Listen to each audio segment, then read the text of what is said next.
참 예수님, 네, 한 주간 동안 안녕하셨습니까? 네, 4월 첫째 주간이 이어졌고, 정치적으로는 오늘 보니까 저희 성당 정문에 빨간색, 파란색 사이좋게 양당에서 와서 이렇게 선거운동을 하시는 그런 모습도 봤습니다. 아마 이 중에는 투표를 벌써 하신 분도 계시겠죠? 사전 투표가 이틀 동안 있었고 돌아오는 수요일이 선거 당일날입니다. 중요한 그런 결정을 하는 그런 한 주간이 되겠죠. 네, 반주자님 지금 올게에 앉아 계신데 건반을 딱 눌러서 도레미파솔라시도 한번 눌러보시겠어요?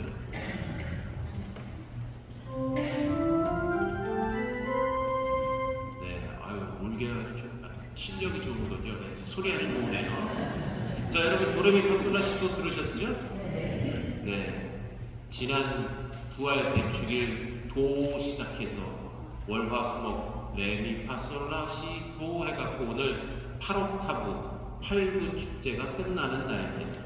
교회는 전통적으로 이렇게 도레미파솔라시도 이 한 옥타브를 해서 성탄 대축일 8부 축제, 또 부활 대축일 8부 축제 이렇게 도레미파솔라시도 하고 있습니다. 그게 이제 오늘 복음들 아주 딱 맞췄어요. 여기 보면 여들의 뒤에 제자들이 다시 집에 모였는데 여들의 8옥타브 된 날 예수님께서 다시 나타나셨다 하는 얘기를 전해주고 있습니다. 그렇습니다. 부활하신 다음 여들의 뒤에 일어난 사건을 우리에게 전해줌으로써 8옥타브 축제의 끝을 알려줍니다. 매우 중요한 신학적 명제들이 오늘 이 말씀에 녹아있기에 이 좀 하나하나 짚어가면서 말씀을 드리려고 하는데, 매일기사책 아마 여러분들 읽어보신 분들 다 아주 그 성서학자 김혜인 수녀님이 쓰신 건데, 사실은 저희 동창신분 누님이신데 아주 일목요연하게 요점을 딱 짚어놓으셔서 제가 그대로 좀 맡겨왔습니다. 우선 평화. 여전히 두려움에 사로잡혀 있는 제자들에게 나타나셔서 예수님께서 평화가 너희와 함께 이렇게 인사를 하십니다. 그 인사를 하는데 성서는 이렇게 전해요. 예수님께서 오시어 가운데 서시며, 바로 여기 이 가운데 서셨다는 겁니다. 두려움에 떨고 있는 제자들 가운데, 여러분 가정 한가운데, 여러분 모임 한가운데, 내 마음 한가운데 서시니, 이렇게 내 가운데, 우리 집 가운데 예수님께서 서셔야 평화를, 주님께서 주시는 평화를 맛볼 수 있는 것이죠. 우리 공동체 중심에도, 우리 성당에도 늘 그 한가운데 정말 부활하신 살아계신 예수님께서 한가운데 서시기를 소망합니다. 또 예수님께서는 그렇게 평화가 너희와 함께 하시면서 숨을 불어넣으시며 성령을 받아라 라고 말씀을 하십니다. 숨을 불어넣는 행위는 예수님의 부활이 우리를 새로운 창조로 이끈다는 것을 분명히 안내하고 있습니다. 여러분 다 기억하실 것 같습니다. 창세기 2장 7절에 이렇게 얘기합니다. 주 하나님께서 흙의 먼지로 사람을 빚으시고 그 코에 생명의 숨을 불어넣으시니 사람이 생명체가 되었다. 그냥 흙으로 빚었을 때는 흙덩어리였죠. 이 생명이 별로 없는 그냥 흙이었습니다. 그리고 나서 다 만드시고 하고 바람을, 성령을 불어넣어 주시니까 드디어 생명체가 된 것이죠. 그처럼 죽어있는 제자들, 두려움과 무서움, 좌절에 무서워서 다락방에 죽어있는 제자들에게 나타나시어 창조 때의 그 입김, 그 바람을 그대로 불어넣어 주시면서 성령을 주시고 죽음에서 다시 생명으로, 그냥 흙덩어리에 불과한 생명체에서 살아있는 사람으로 다시 창조하시는 것이죠. 이 창조 이야기는 우리가 잘 아는 잃었던 아들의 비유에서도 우리가 그 모습을 좀 캐치해 볼 수 있습니다. 죽은 아들이 돌아옵니다. 가사를 다 탕진하고 돼지들이 먹는 열매로라도 배를 채우려고 했는데 그것마저 어려웠던 그 아들이 아버지 집으로 돌아오니까 아버지가 그냥 버선발로 쫓아나갑니다. 그리고 어서 빨리 새 옷을 입히고 잔치를 베풀어라. 내 아들이 죽었던 아들이 왔다. 표현을 그렇게 하고 있습니다. 죽었던 아들이 되살아났다.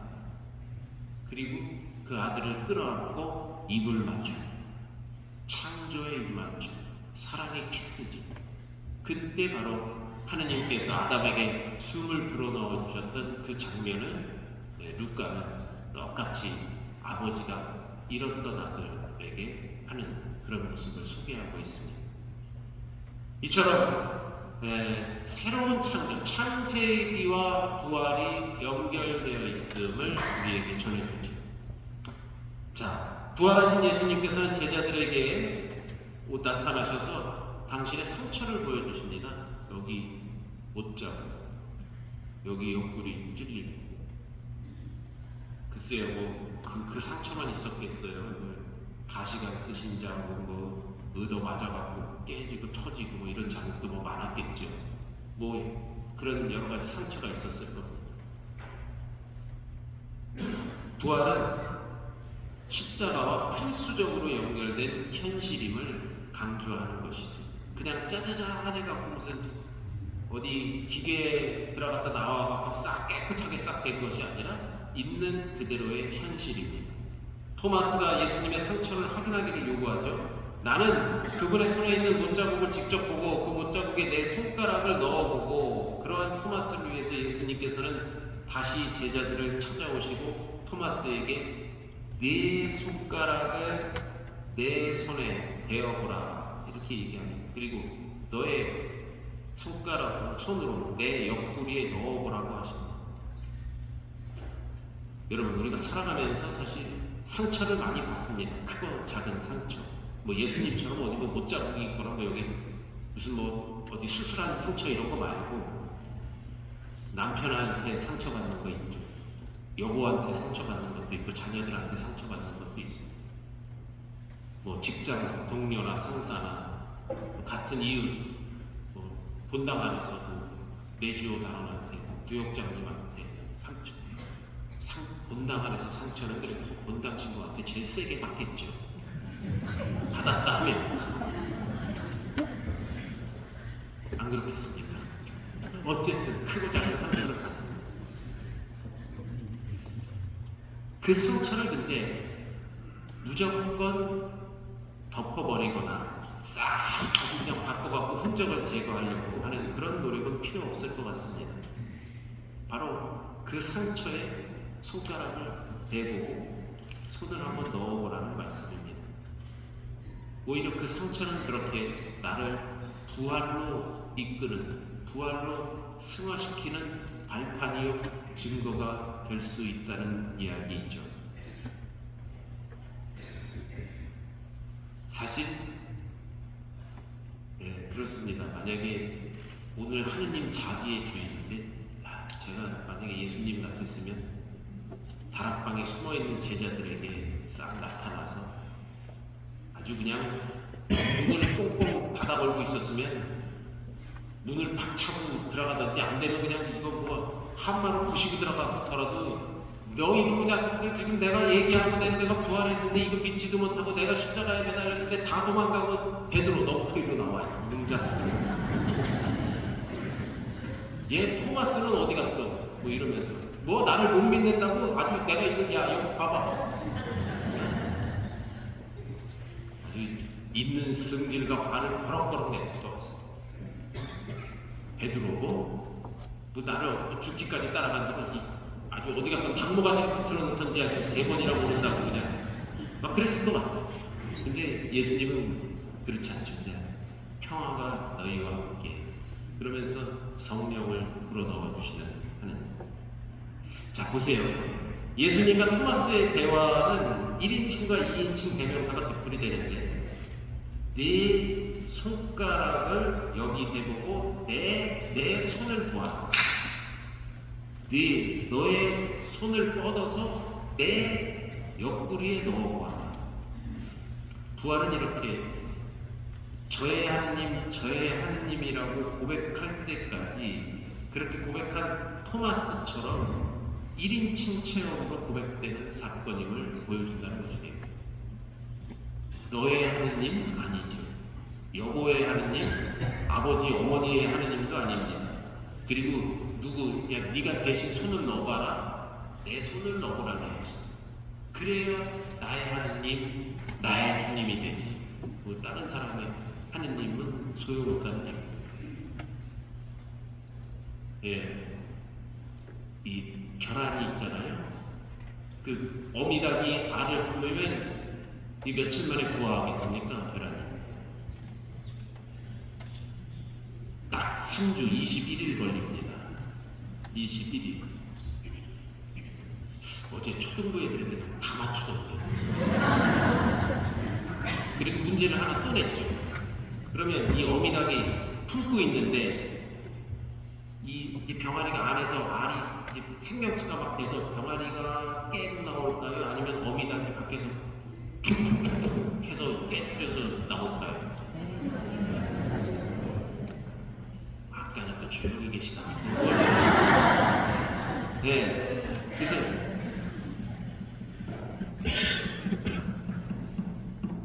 새끼다. 이게 병아리가 안에서 깨야 돼요.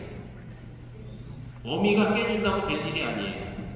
새끼 안에 생명체가 그 부리로 깨서 나와야 되는 것이죠. 내가 깨야 된다는 얘기입니다. 내가 있는 상처도 내가 이걸 짚어봐야 되는 거고, 나의 하나님. 그래서 만약에 병아리가 그 껍질을 못 깬다. 그러면 그런 표현은 어디 보니까 사롱란이라고 그런다는데 그냥 죽었다는 것이죠. 사롱란. 끝입니다. 거기까지입니다. 그 계란을 껍데기를 깨지 못하면 나올 수가 없죠. 네, 생명으로 이어갈 수가 없습니다. 그 끝이죠. 그래서 나의 하나님, 나의 하나님, 바로 내가 깨고 나와야 내 상처, 내 아픔을 만져보고 내가 고백해야 한다는 것입니다. 그래서 1인칭 시점이라는 거예요. 물론 이제 나왔을 때 어미닭이 품고 이렇게 주변 정비도 하고 하겠지만 내가 해야 된다는 것이죠. 그래서 이 자비의 주의 1인칭적 고백은 1인칭적 고백. 그래서 사랑과 자비로 표현되어야 한다는 것입니다. 오늘 이 독서가 그렇게 얘기를 하고 있어요. 사랑하는 여러분, 예수님께서는 그리스도이심을 믿는 사람은 모두 하느님에게서 태어났습니다. 아버지를 사랑하는 사람은 모두 그 자녀도 사랑합니다. 하느님께서에게서 태어난 사람은 모두 세상을 이기기 때문입니다. 부활한다는 것이죠. 새로운 창조를 한다는 것입니다. 자, 오늘 하느님 자비 주일인데요. 원래 이 자비라는 말은 이 우리 사람 신체 조직에 있어서 이 내장, 이 안에 기관들을 하는 그런 명칭에서 유래가 됐다고 해요. 이 자비라는 말, 우리의 히랍말로 중국 진나라 환원이 촉나라를 침범하려고 배를 타고 양쯔강의 삼역을 지날 때 한 병사가 새끼 원숭이를 잡아왔습니다. 그 어미 원숭이가 이 환원이 탄 배를 쫓아 배결이를 슬피 울며 이리 뛰고 저리 뛰고 쫓아왔습니다. 한참을 지나서 환원이 탄 원숭이를 잡아갔던 그 배를 강기슭에 대자 어미 원숭이가 몸을 날려서 배 위로 뛰어 올라왔습니다. 그리고는 새끼를 잡은 거죠. 그러나 곧 그 어미는 쓰러졌고 숨을 쉬지 않았습니다. 바로 죽었습니다. 이상하게 여긴 병사들이 그 어미 원숭이를 가져다가 배를 갈라보니 창자가 다 토막토막 끊겨 있었다라는 말입니다. 창자가 끊어질 만큼 자식을 잃은 슬픔이 컸다는 것이죠. 그야말로 단장의 슬픔입니다. 우리말도 그런 표현을 씁니다. 애간장이 다 녹아내렸다. 간 이런 게 다 녹아내렸다는 것이죠. 가슴이 미어진다. 가슴이 무너진다.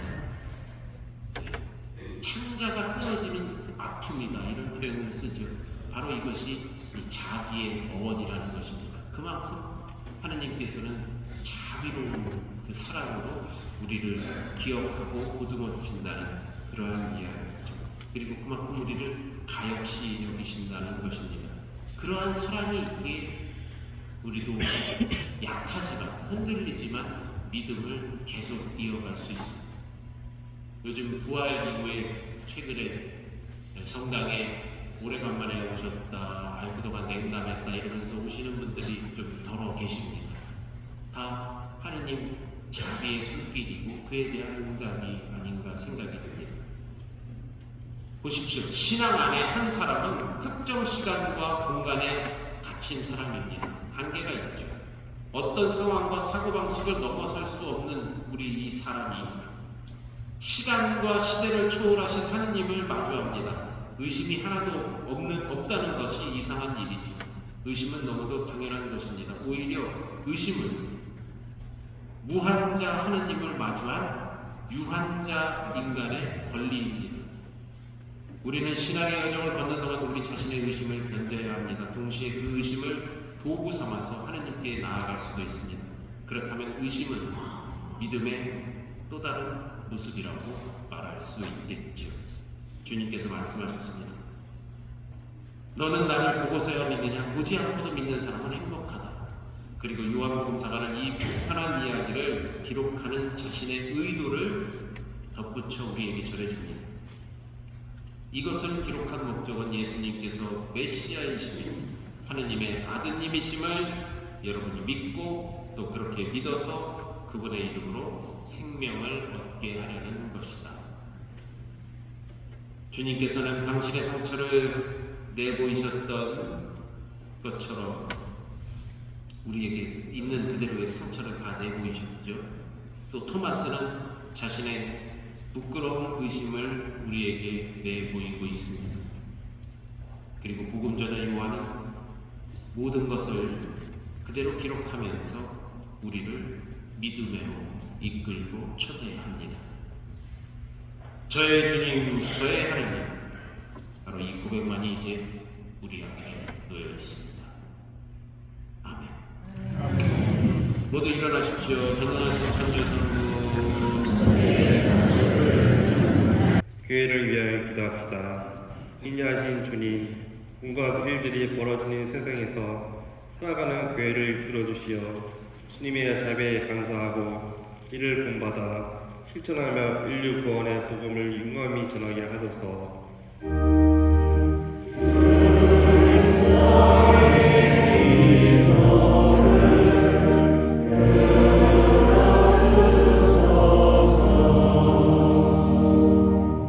우리나라를 위하여 기도합시다.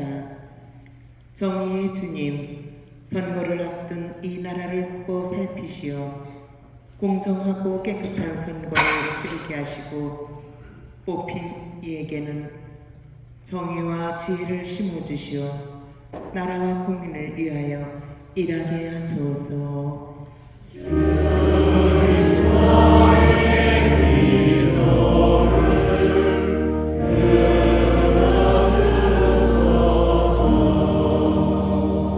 여성들의 존엄과 생명을 위하여 기도합시다. 온유하신 주님, 모든 문화 안에서 여성을 보살펴 주시어 여성의 존엄과 가치가 인정받고 세계 여러 지역에서 여성에게는 차별을 없애게 하시며 여성의 생명을 일깨워 주소서.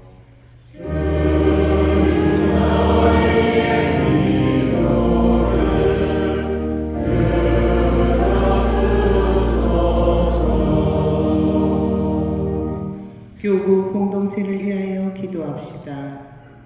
보호자이신 주님, 저희 교구 공동체를 굽어보시어 모든 이가 주님의 가르침을 따르며 세상을 돌보는 일에 온 힘을 다하게 하소서.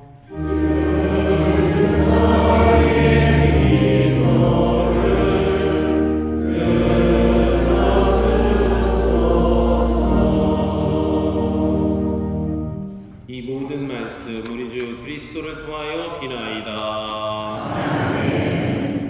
지금부터 성찬의 전례가 시작됩니다.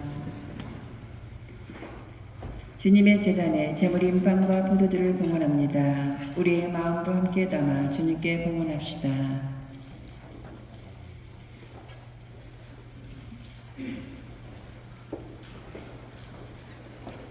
앉으십시오. 봉헌성가 221번, 221번입니다.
형제 여러분, 우리가 바치는 이 제사를 전능하신 하느님 아버지께서 기꺼이 받아주시도록 기도합시다.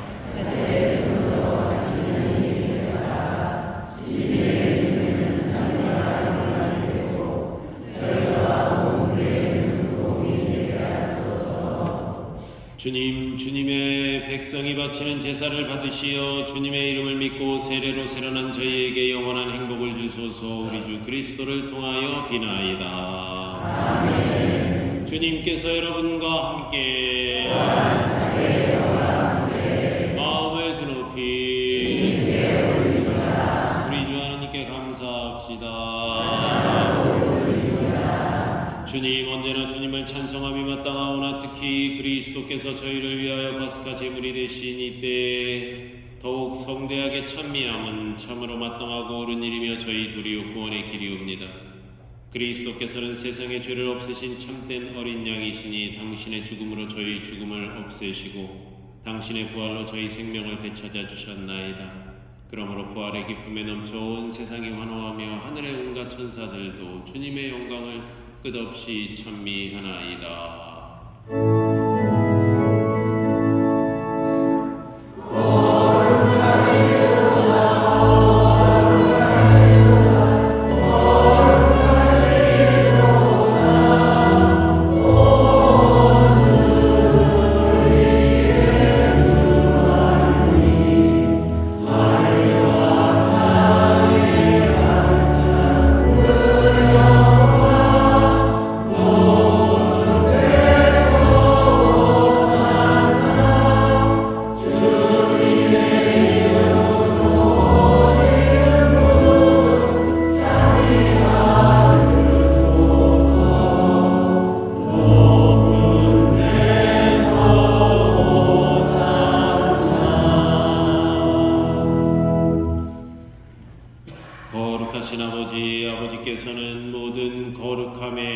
계시옵니다. 간구하오니 성령의 힘으로 이 예물을 거룩하게 하시어 우리 주 예수 그리스도의 몸과 피가 되게 하소서.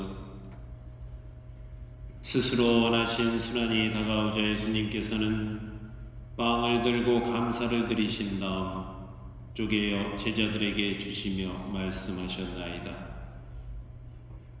너희는 모두 이것을 받아 먹어라. 이는 너희를 위하여 내어줄 내 몸이다.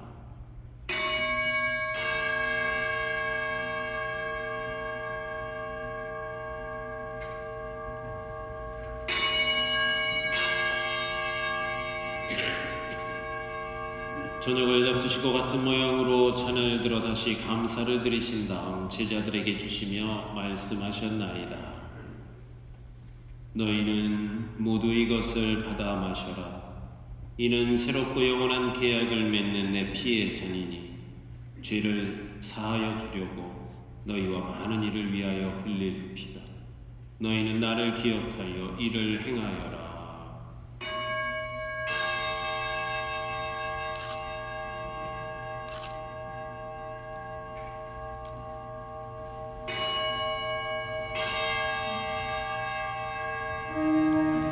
신앙의 신비여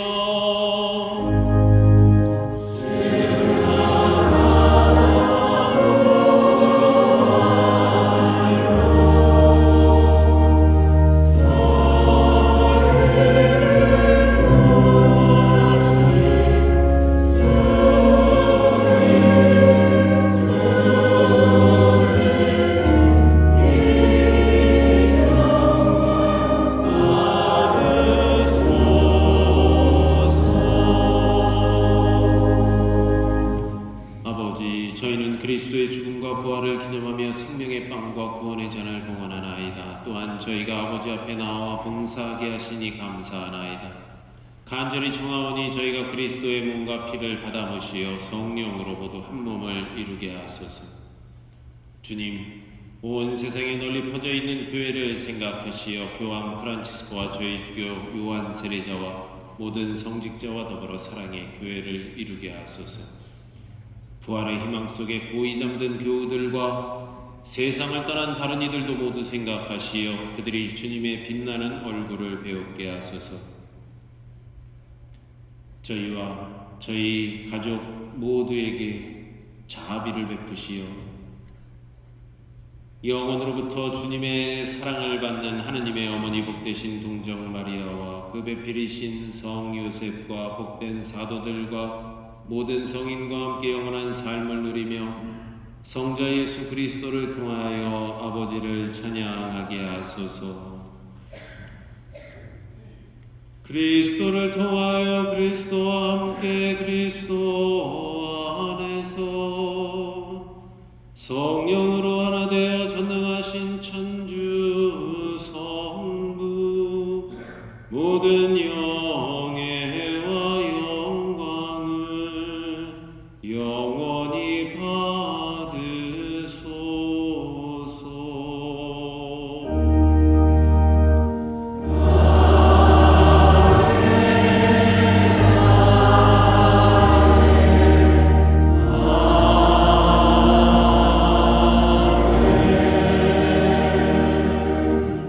주님의 기도 다 함께 노래합시다.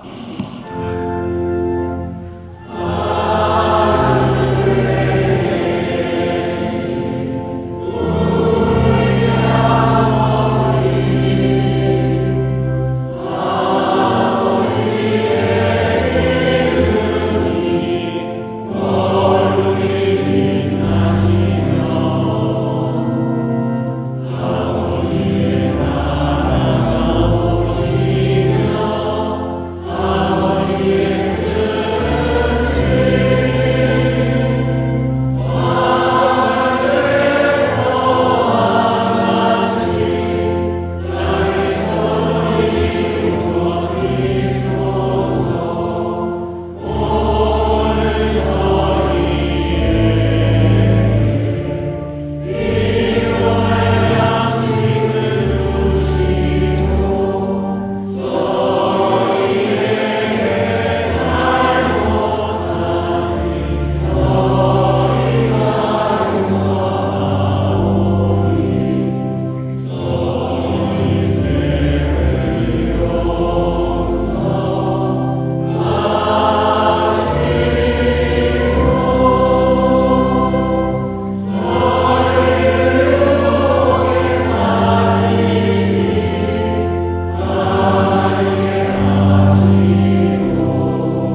주님, 저희를 모든 악에서 구하시고 한평생 평화롭게 하소서. 주님의 자비로 저희를 언제나 죄에서 구원하시고 모든 시련에서 보호하시어 복된 희망을 품고 구세주 예수 그리스도의 재림을 기다리게 하소서.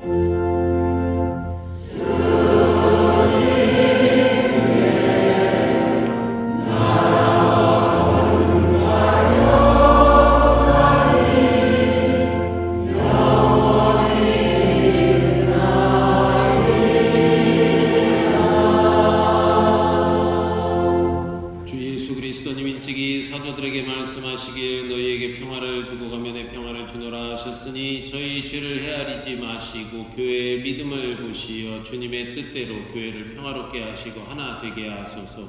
주님께서는 영원히 살아계시며 다스리시나이다. 주님의 평화가 항상 여러분과 함께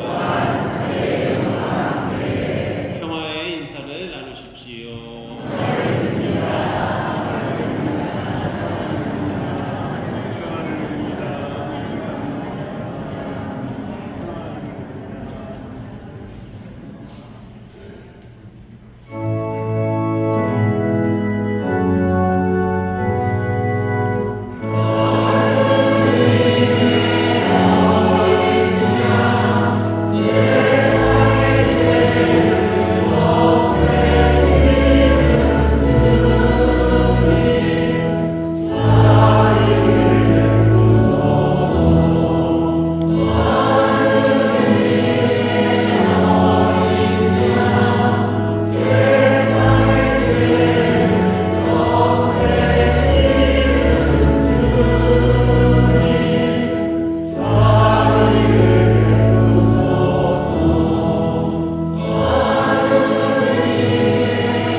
보라, 하나님의 어린 양, 세상의 죄를 없애시는 분이시니 성천에 초대받은 이는 복되도다.